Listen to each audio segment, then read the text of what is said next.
I run an automated research observatory in the Mojave Desert. I am the only person on site for 11 nights at a time.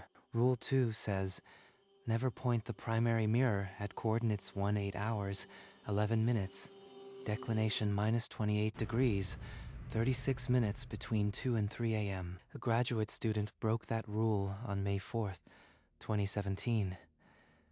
The data she collected was deleted by the observatory by morning. I have a copy. I am going to tell you what's on it. The Mojave Desert Observatory sits in a stretch of emptiness where a single technician runs automated surveys for 11 consecutive nights. Every operator inherits a laminated card with 5 rules, not official protocol, but older than any current employee. The strangest is Rule 2. Never point the primary mirror at coordinates RA 18 hours, 11 minutes, declination minus 28 degrees, 36 minutes between 2 and 3 a.m. Those coordinates correspond to the galactic core. The rule doesn't explain why. In 2017, a graduate student named Margaret ignored it. The card lists 5 rules. The first 4 are standard: maintenance, emergencies, sandstorm shutters. The 5th rule is the only one that feels less like protocol and more like a warning. Never point the primary mirror at right ascension, 18 hours, 11 minutes. Declination minus 28 degrees, 36 minutes. It points straight into the galactic core. The telescope's clock enforces the window. Between 2 and 3 a.m., the system refuses those coordinates. I've checked the logs. No operator has ever violated it, except one. The very last rule on the card. If you see something that shouldn't be there, do not investigate. But Rule 2 carries no explanation, only a time range that feels like a held breath. The galactic core is a hungry place. What waits there that cannot be observed? Margaret thought the rule was superstition. Her thesis demanded answers. Margaret was a doctoral candidate from UC Berkeley, studying the variability of the galactic core. The core's emission patterns could rewrite stellar formation models. It's worth a few broken rules. Her advisor had warned her about the observatory's protocols, but she saw them as anachronistic. When Margaret arrived at the observatory for a week of unsupervised telescope time, she was already scoffing at the laminated card. A 2-hour window? What could possibly change in 2 hours that the universe hasn't been doing for billions of years? The galactic core had always been a violent, unpredictable region. That was precisely why she wanted to study it. The rule about not investigating strange sightings seemed to her like generational paranoia. 3 years later, a car crash would cut her life short. She never published her thesis. If I don't aim at the core during that window, I'll never capture the rapid transients. The rule is nonsense. She was determined to break it, and the observatory had no staff on site that night to stop her. At 1:58 a.m., Margaret keyed in the override sequence. The console flashed a warning: restricted coordinates, manual override required. She dismissed the alert. The dome's massive shutter began to grind open, exposing the 6-meter mirror to the Mojave night. No one will know. The logs can be edited later. The telescope's motors whined as the barrel swung toward a patch of sky no one else on Earth had dared to observe. All right, target acquired. Right. Ascension 18 hours 11 minutes. Declination minus 28 degrees 36 minutes. Locked. The clock on the control panel read 2 hours 14 minutes and 0 seconds.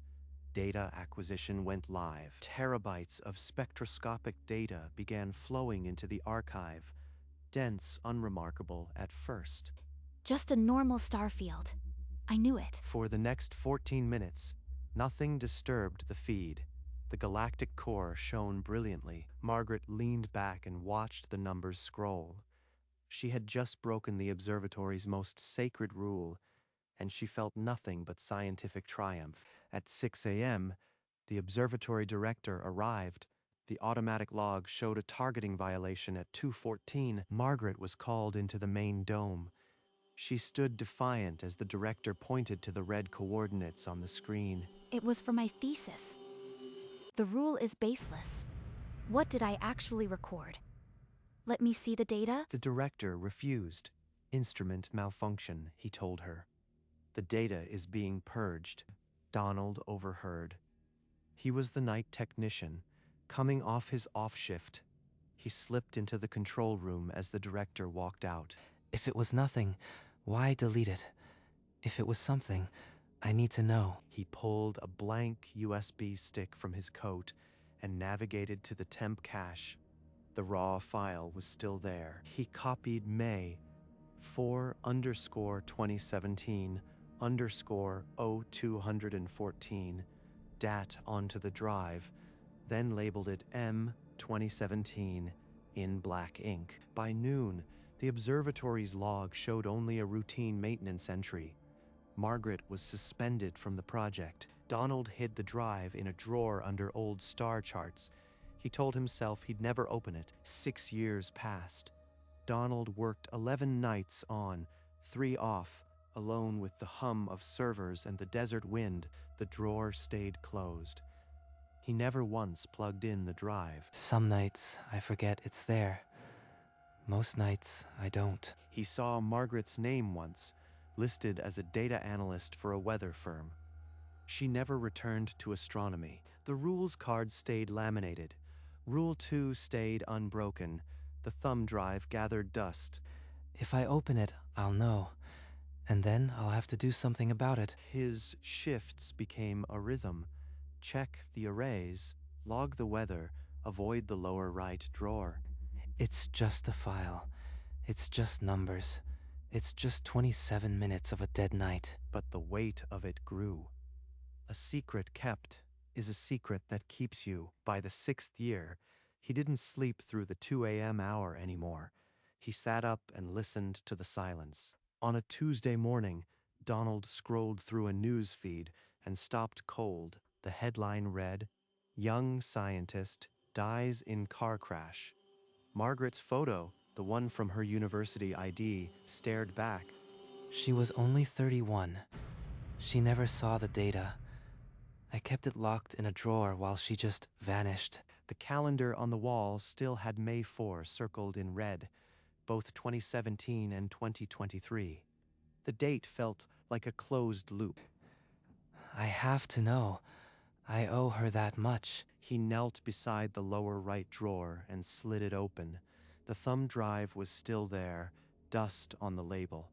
M2017, Margaret. 27 minutes of a night she never saw the end of. He carried the drive to the main control desk and set it beside the keyboard. Then he pulled up a chair. Tonight. I'll do it tonight, when the dome is quiet and the clock hits 2. The thumb drive lay there, waiting. Outside, the desert wind picked up, and the first stars appeared. At 2 a.m., the control room silent, Donald slid the thumb drive into the USB port. The system registered it with a soft chime.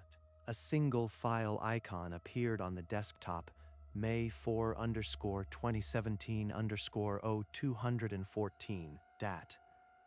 The name felt like a relic from a different century. 6 years I've kept this locked away. 6 years of wondering what Margaret recorded. No more. He double-clicked the file. The observatory's analysis software launched, populating a black window with a blinking timestamp, 0 hours, 0 minutes, and 0 seconds. Then the first frame rendered a dense, multispectral image of the galactic core, alive with color and light. Look at that. It's exactly what any survey would show. Perfectly normal. The counter began ticking. 0 hours, 1 minute, and 0 seconds. 0 hours, 2 minutes, and 0 seconds. The data stream remained perfectly nominal, the stellar spectra unchanged. Margaret must have stared at the same image, convinced she'd proven the rule was nonsense. By minute 10, the core flickered gently, stellar winds creating predictable dips in the charts. Nothing unusual. Donald shifted in his chair. His hand hovered over the keyboard. He didn't know what he was waiting for, but the clock was moving towards something. At 0 hours, 14 minutes and 0 seconds, the display shuddered for a single frame, then steadied. A black sliver appeared at the edge of the frame, a patch of pure nothing where stars should have been. That's not a sensor error. The stars are gone. Entirely. No residual light. The void expanded slowly, swallowing the dense star field without a single glint of occlusion. It's not emitting anything. No heat. No radiation.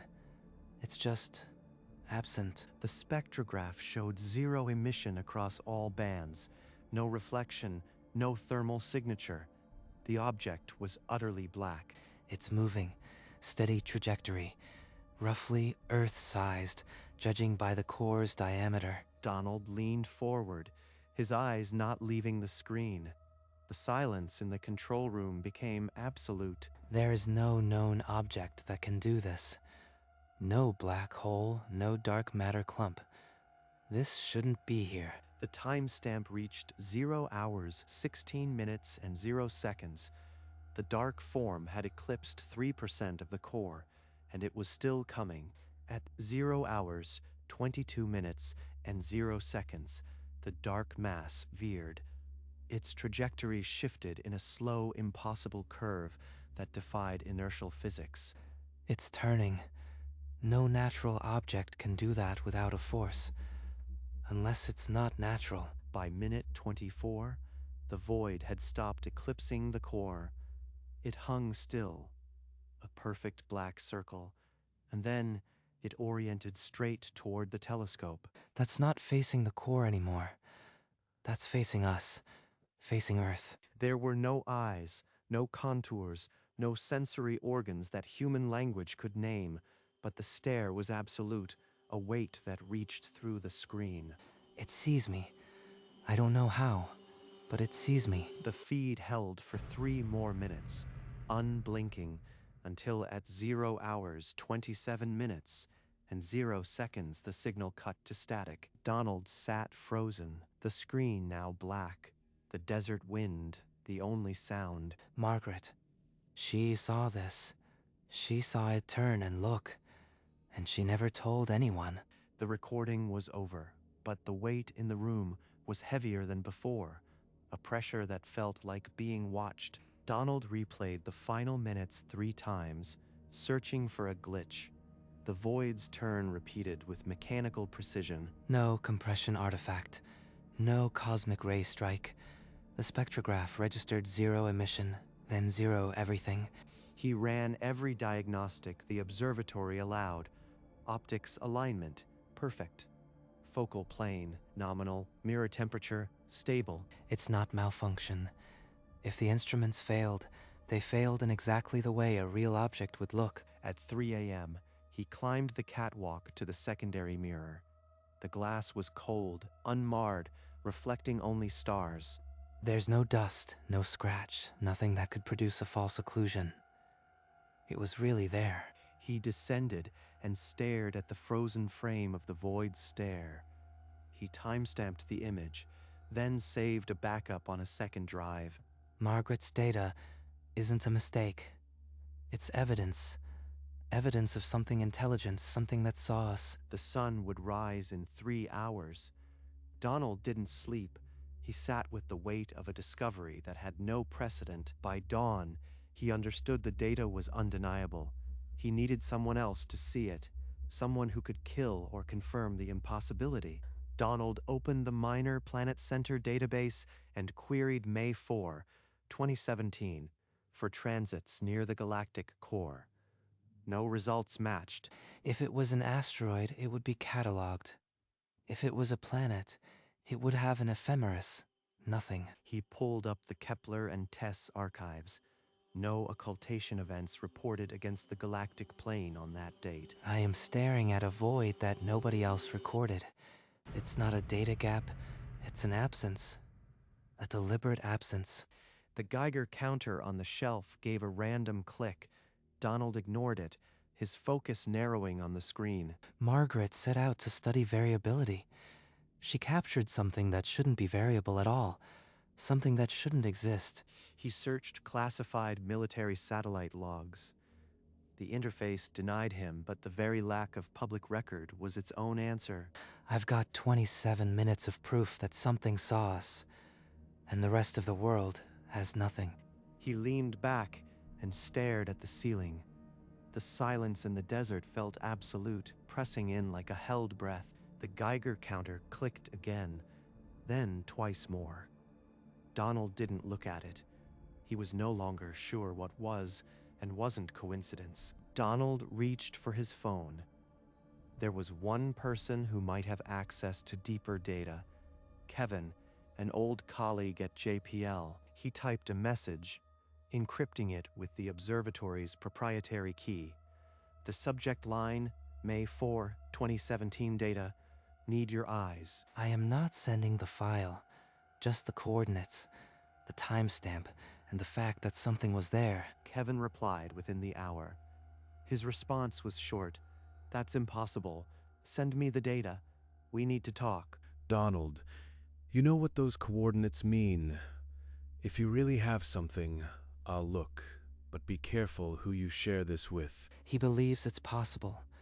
That's worse than if he dismissed it. They scheduled a secure video call for midnight. Donald spent the hours before it checking and rechecking the frozen image. I am about to change his life, or end his career, or both. At midnight, the call connected.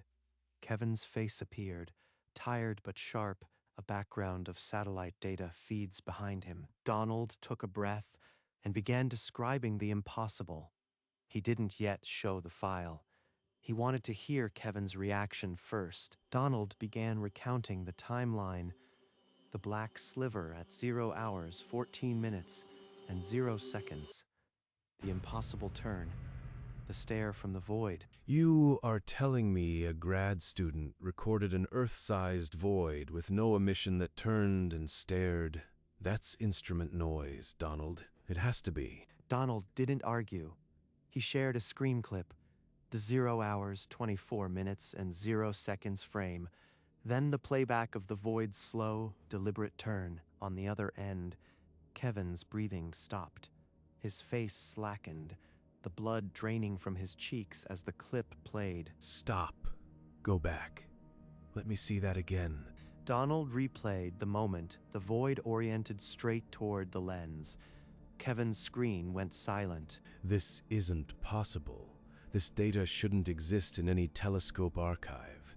You need to delete this. Delete all of it, now. Before Donald could respond, Kevin's hand jabbed at something off camera, and the call disconnected. The screen went black. He recognized it. Not just a phenomenon. He knew what I was showing him. And he was afraid. Donald sat in the dark, the dead call screen his only light. The desert outside offered no answers, only the deepening certainty that the secret was more dangerous than he'd imagined. He tried calling again at dawn. The line rang 4 times, then clicked to a generic voicemail. No name, no personal greeting. By evening, the number was disconnected. The automated operator stated the code was invalid, then silence. His email bounced back instantly. Address not found. Permanently rejected. Kevin's digital footprint was being erased. He searched for Kevin's JPL directory page. The page returned a 404. LinkedIn profile gone. Social media scrubbed. It wasn't just Kevin panicking. Something, or someone, was cleaning up. And I am next. The control room felt smaller. Every click of the Geiger counter sounded like a footstep. The desert silence was waiting. Kevin was a department head. You don't vanish a department head without resources, without a reason. He locked the observatory's external door and checked the perimeter cameras. The desert showed nothing but wind. I am the only one left who knows. And whatever out there turned toward us, it might still be watching. He sat through the night with the thumb drive on the desk, a silent alarm that he had uncrossed a line others knew not to cross. One night, the telescope tracking glitched near the forbidden coordinates. The crosshairs drifted for no reason. At 2:17 a.m., the Geiger counter began a steady, rapid clicking. Its needle buried itself in the red. It's just background radiation. The desert has uranium deposits. It's nothing. That night, he dreamed of the void pressing against the dome walls, a weight that made the metal groan. He woke to absolute silence, but the pressure in the room felt like a held breath before a scream. The next shift, the Geiger counter spiked again, precisely during the forbidden window. The needle pegged and held. He checked the telescope logs. The tracking errors always clustered around 2 a.m. On nights no observation was scheduled. Soon, he stopped sleeping through the 2 a.m. hour. He sat by the radiation meter, waiting for the click. It knows this place. It looked back through this scope, and now it's watching. The desert had never felt so crowded. A patient, invisible presence had found them, and it was waiting. Donald connected a second encrypted drive and copied the file onto it. Then he mapped a hiding place. This data can't touch a network again. I'll bury it where no one will look. He drove 10 miles into the desert and buried the second drive beneath a rusted survey marker. Back at the observatory, he marked the calendar with a single red dash, silent, permanent. No one else will see this recording. It dies with me. But I won't destroy it. It's the only proof. He resolved never to point the telescope at those coordinates again, and never to speak of the recording. Margaret died for this data. Kevin vanished because of it. I am the last one standing. He continued his nightly shifts, logging surveys, avoiding the 2 a.m. hour as if it were a curse. The secret is a cage, but it's the only cage that keeps the world safe. Donald became the keeper of a truth too dangerous to share, bound to the desert and the silent dome. Donald remembered the exact moment the void first appeared, a black sliver that swallowed stars without a flicker. No natural phenomenon behaves that way. No occlusion, no lens artifact, just a perfect absence where stars should be. Then it turned. A motion without inertia, instantly deliberate, as if the void had decided. At minute 24, it fixed on Earth, on Margaret, on Moo. There were no eyes, no sensory organs that human language could name, but the stare was absolute. The telescope lens became a two-way glass. What saw us had no shape we could comprehend. The recording cut, but the silence afterward was louder than the data, a deafening awareness that the void had noticed our tiny dot. It knows Earth exists. It looked, and I looked back. Now, the desert nights are thicker, because I am not just watching the stars, I am waiting to be watched. The recording sits buried in the desert, proof that something in the dark between the stars saw us first. Donald extracted the velocity vectors from the recording. The object had been moving directly toward Earth. 6 years at that speed. It's no longer at the core. It must be well inside the inner Oort cloud. By now. He accessed recent deep field surveys from the orbital telescopes, images taken just months ago. There, a faint dark spot near the ecliptic plane. No stellar occlusion catalog for this region.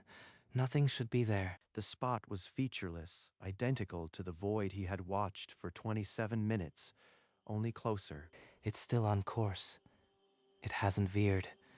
It's coming straight for us. The data implied a trajectory that had remained unaltered since 2017, a silent arrow aimed at the solar system. I have to decide, warn someone, or stay silent and watch it approach. He saved the comparison images to a locked folder, then buried the evidence once more. The desert night outside remained still, but the void between the stars now had a pointed, inexorable meaning. The telescope didn't just observe the void. It announced us. A bright, deliberate signal, that Earth was here and watching. By breaking the rule, Margaret had not just gathered data, she had turned the observatory into a lighthouse for something in the dark. It turned because it noticed us. It's coming because we called. The guilt settled in like a second skin. Looking back meant acknowledging the void as real. I will never use those coordinates again, but it doesn't matter. It already has our address. The desert night became a held breath, the stars silent witnesses to a summons that could not be recalled. He understood now why the rule existed, not superstition, but quarantine, and the quarantine had been breached. Margaret died not knowing what she'd done. Kevin vanished because he knew, and I am left holding the weight. The sky overhead was unchanged, but the space between the stars was no longer empty. It was occupied. Donald locked the shutter and retreated, knowing something out there now carried Earth's coordinates. Every night, Donald walked outside the dome and stood beneath the stars with a fearful reverence. The stars aren't just data anymore. They're windows. He kept the thumb drive in his pocket, a small rectangle of dread. The desert silence was no longer empty. It was a held breath, a listening presence. I'll be here when it arrives. It's the only thing I can do. He had stopped sleeping through the 2 a.m. hour years ago. Now he simply waited. The secret is my job now. The observatory is my prison. The desert had not changed. The dawn still broke clean and indifferent. But he was not the same. Maybe one night I'll see it. Not on a screen, but filling the sky. He walked back inside, locked the door, and began another shift. The silence followed him in. I sometimes wonder if the thing in the recording is still looking back. I suspect it never stopped. The observatory stood silent under the canopy of stars, the desert wind its only companion. That night, the darkness felt heavier, as if the space between the stars had thickened. A shadow crossed the dome, fast, silent, absolute, like the void from the recording. For a half second, the light dimmed. Then the stars returned, unchanged. But the air held the memory. Donald didn't look up from his routine. The thumb drive weighed in his pocket. The night cycle continued. The telescopes scanned their safe coordinates, avoiding the forbidden window. Somewhere in the dark, the void maintained its course, its gaze once averted, now fixed. The desert would keep the secret. The dome would keep its vigil, and the thing from the core, the thing that had looked back, never stopped watching.